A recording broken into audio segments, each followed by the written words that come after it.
Rabbi, one of the big things that everyone's talking about right now is the situation in Gaza and the whole issue of aid not getting to the people, and there's question marks around how much starvation is actually occurring. There's information, there is disinformation, but there's no question there's clearly some suffering that's occurring.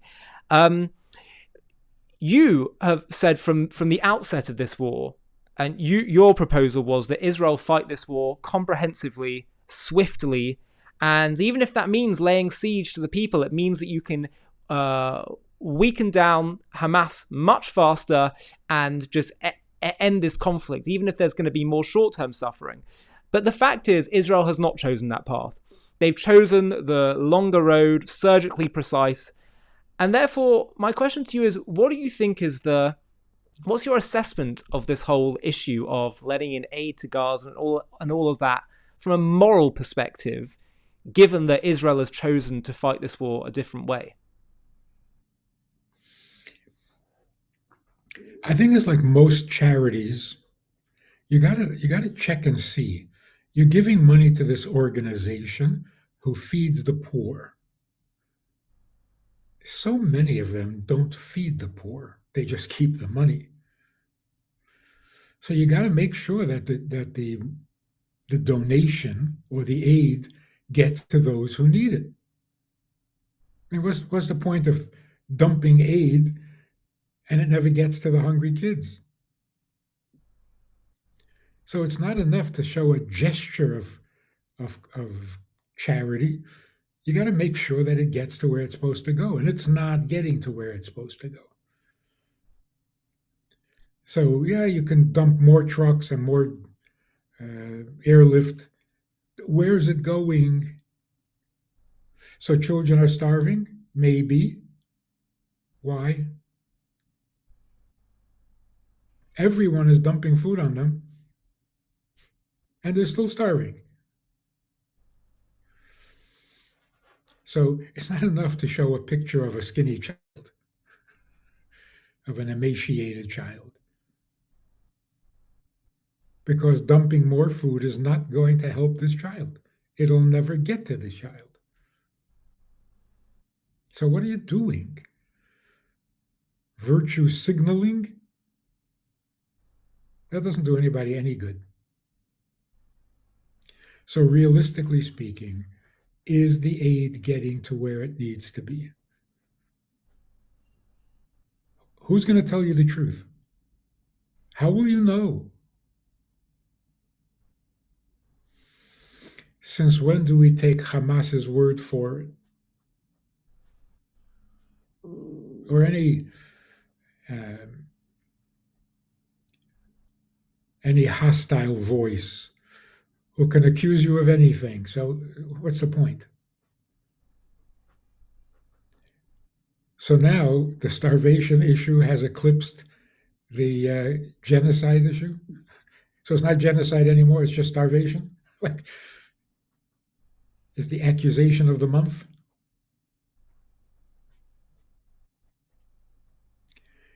Jumping to conclusions.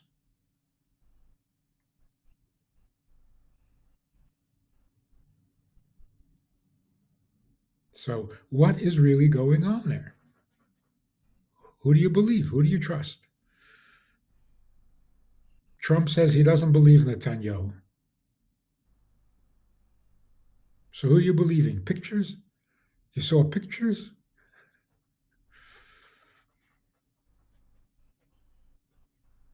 You believe the New York Times?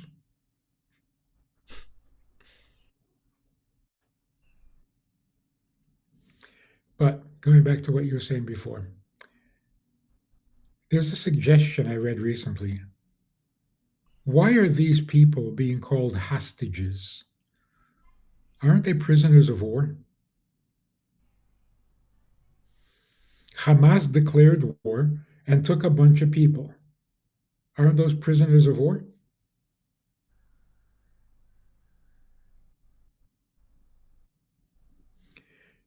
And what do you do with prisoners of war? You stop the war and negotiate their return? No, you fight the war. And when you defeat the enemy, you demand that they release. So you don't have to demand. They no longer have control. So the prisoners of war are free. This fight the war because there are hostages doesn't do anyone any good.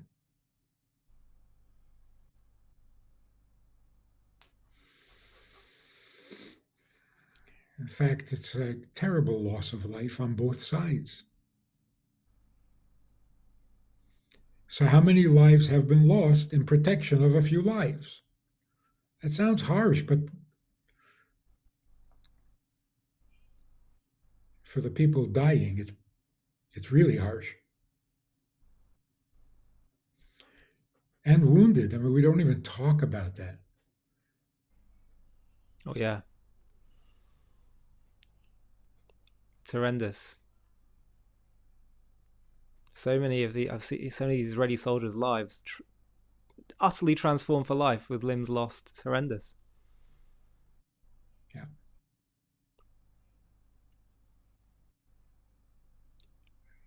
In the name of protecting lives. Very confused, very confused.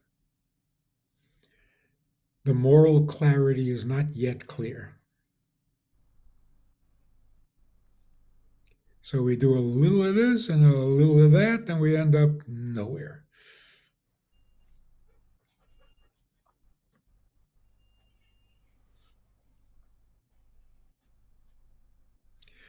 If Hamas believes that because they're holding hostages, Israel is not wiping them out the way they could, how do you expect them to give up the hostages? Right, right. They are in effect negotiating with terrorists. No, giving up the hostages is like committing suicide. Once the hostages are returned, Israel will wipe them out. Right, but I'm saying the fact that Israel is letting Hamas dictate the way they fight because of their use of hostages, they are in effect negotiating with terrorists. Yeah. Terrorism pays. Kidnapping pays. And I actually spoke to an Israeli soldier who said, or maybe it wasn't an Israeli soldier, but an Israeli citizen. I think it was actually a nurse that said, we do fight for our hostages because we want our people and our soldiers to know that we will do everything we can to get you back.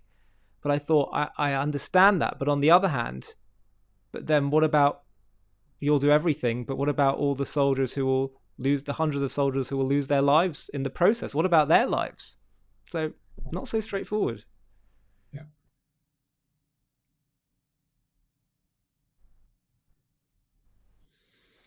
Are you willing to sacrifice the country in exchange for their lives? No. Don't even think about that. Right. So it's not you'll do anything. You're not going to do anything to save them. Mm. You will do what you consider reasonable. Oh, what's reasonable? 1,000 soldiers have died. And how many wounded?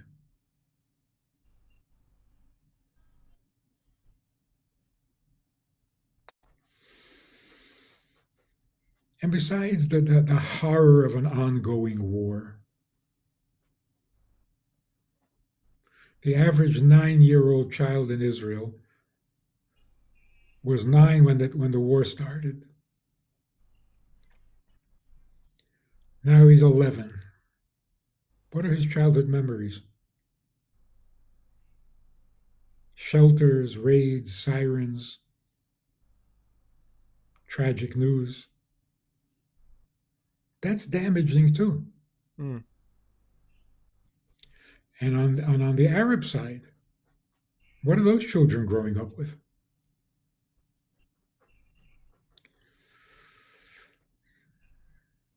Yeah.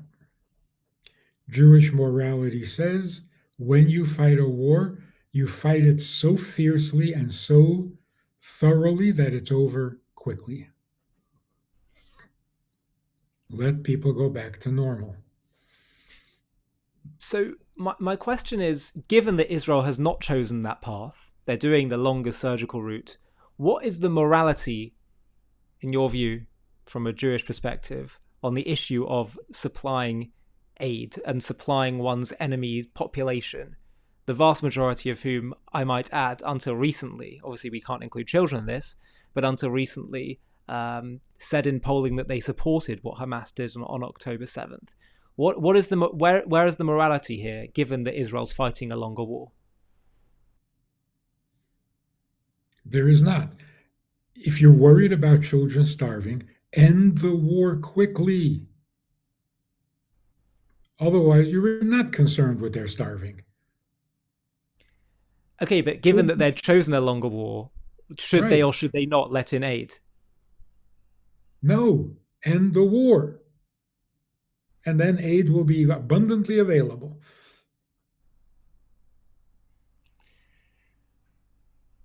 Uh, It's like you're creating a condition of starvation, but you're going to feed the starving people. right, right.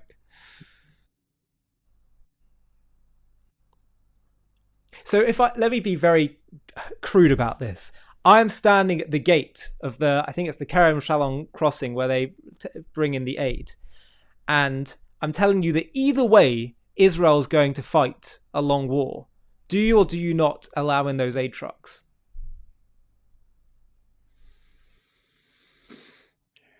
Have they not allowed? Haven't hundreds and hundreds of trucks been going in constantly?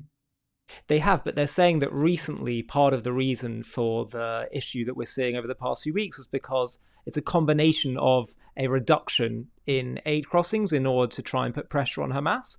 And on top of that, Hamas not distributing aid and looting aid, and the UN not doing its job. It's a mixture of both. So send more trucks so that Hamas can take those trucks. Well, they It's are now trying the Gaza Humanitarian Foundation, which is they're creating different routes in which they can provide, which they have done, but it's all a bit of a mess, to be honest, because Hamas then get involved and try to jeopardize it. But they have been able to some extent, circumvent Hamas. well, if people want to send in food, they shouldn't prevent it. But should Israel be sending food? Well, I don't think Israel actually is the one that's sending in the food. They're just facilitating it. So should they facilitate it? Because they control the borders.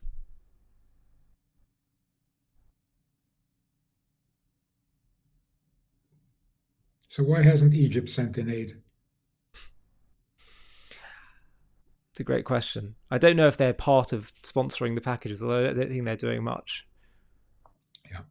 If Israel wants to stop the starvation, finish the war. See, if they had finished the war in a month, nobody would be starving. You don't starve in a month. The whole thing is just mismanaged, all because we're sensitive. Well, if you're that sensitive, don't start a war, don't fight a war, don't participate in a war. Make up your mind. If you're going to fight a war, do it the best way possible. And the best way possible is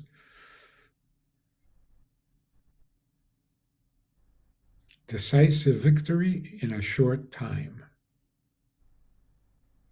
Then there's no starvation, there's no dying, no rockets falling, the whole world is not turning on you. It's very clear. If the war had been over in 2 weeks, Israel would be the heroes and be hearing songs of praise from the whole world. Do you think, in some ways, the world's criticisms of Israel's long war, them having not creating a resolution or a final outcome with the Arabs in Judea and Samaria, do you think they've kind of got a point? Are they onto something?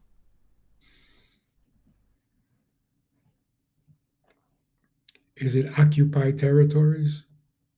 No, but uh, they need to come to some kind of resolution on what they want. I think what do they want to do with the Arabs there? So why does everybody think it's occupied territories? Politics. Because we didn't occupy it. Mm. If it became uh, Israel proper,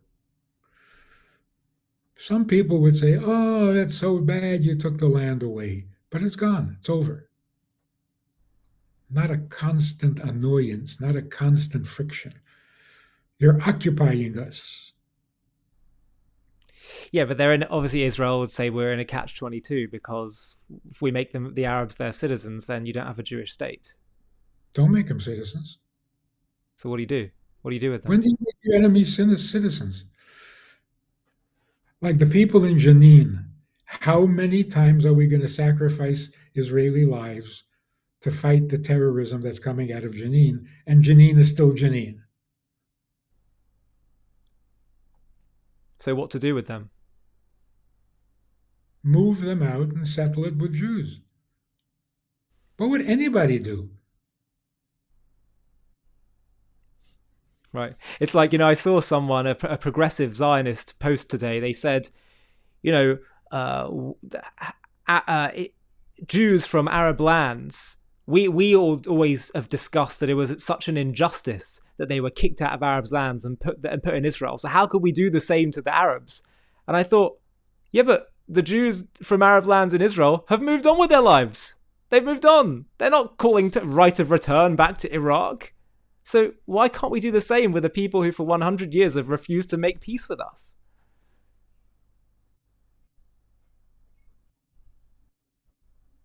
Yeah.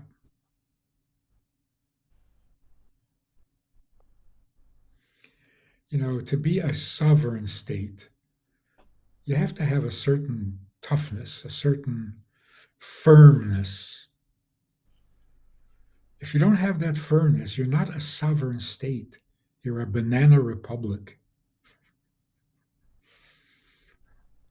Can't do that because he'll complain. I can't do that because then they'll complain. You're not a sovereign state. And the funniest thing is, as we've said before, all our biggest fears of what they'll accuse us of, they already do anyway. Yeah. Also, if we threw every Arab out of Israel, we would still have the tiniest country in the world. And to be accused of being colonists? What? Because we have a Jewish neighborhood in the Middle East? Right. It's just so absurd. Yeah. Oh, you think you're taking over the world? No, just a couple of miles. I saw a very pertinent critique about Netanyahu. As Moshe Feiglin, who was talking to Yishai Fleischer, and he said Netanyahu is the most he's an incredible, brilliant, well-meaning leader who has shown such resilience. But he said, what's brilliant about Netanyahu, but is also the greatest problem, is he has the most incredible Waze app, which will tell you, no matter how difficult the scenario is, will give you the quickest, most brilliant route to get back to exactly where you are. And he said that that's what Netanyahu's objective since October 7th was to get Israel back to October 6th.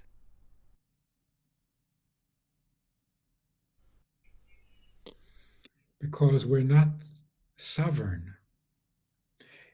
If you come and molest us, of course we're going to fight back. But that's about as far as we're going to go. The molesting is over, then we stop fighting. But the fact that it's your land, well, we'll go soft on that. Right. But I'm not criticizing Netanyahu. I'm sure that he has an incredible amount of opposition. They're still out to get him. They'll accuse him of anything and everything.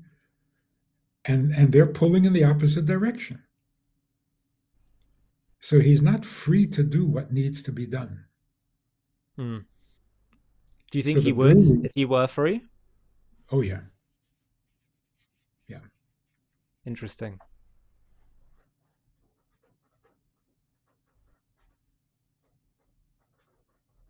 That's interesting. Okay. So actually, you don't lay the blame here at Netanyahu's door primarily. No, no. Wow. He has navigated this impossible um, position very brilliantly, but he can't solve the problem by himself. The Supreme Court will overrule him every single time. No, I don't envy him. So these critiques you're giving about how the war should be fought and all these things, you're not saying, well, Netanyahu, please do this differently. You're talking about the whole institution of Israel's government. Yeah, it's a big mess. Right. They have a Right. deep state too. Before we continue with the video, I just had to quickly share with you something really important. We are told that Israel's actions are the cause of the Israeli-Arab conflict, but we've just released a groundbreaking documentary proving that Arab Islamic Jew hatred far predates Israel's re-establishment. This is the critical fact that everyone needs to learn about. Have a watch of our trailer now. Picture yourself. It's 1834, and you're a Jew living in Tzfat, which is a northern city in Israel, then under the Ottoman Empire. Your family is part of this ancient city's spiritual heart for generations. You study Torah, you trade in the market, and live quietly among your Arab neighbours. But one day, a mob storms your street, shouting, "Kill the Jews!" Your home is looted, your synagogue burned, your loved ones beaten. This isn't about Israel. Israel won't exist for 114 years. This isn't about settlements, the IDF, or the 1948 displacements. This is raw, violent hatred aimed at you for being a Jew. And it's not just in Palestine, it's part of a centuries-old story of anti-Semitism woven into Arab and Islamic history, from the dawn of Islam to the streets of Hebron. The claim that this conflict began with Israel's creation, the Nakba, or modern policies, is a farce, a distortion that collapses under history's magnifying glass. Welcome to JTV Plus. I'm Ollie Annisfeld, and today we're uncovering a history too often buried, the relentless anti-Semitism among Arabs in Palestine before 1948, rooted in a broader Arab and Muslim hostility that began with Islam's inception in the 7th century.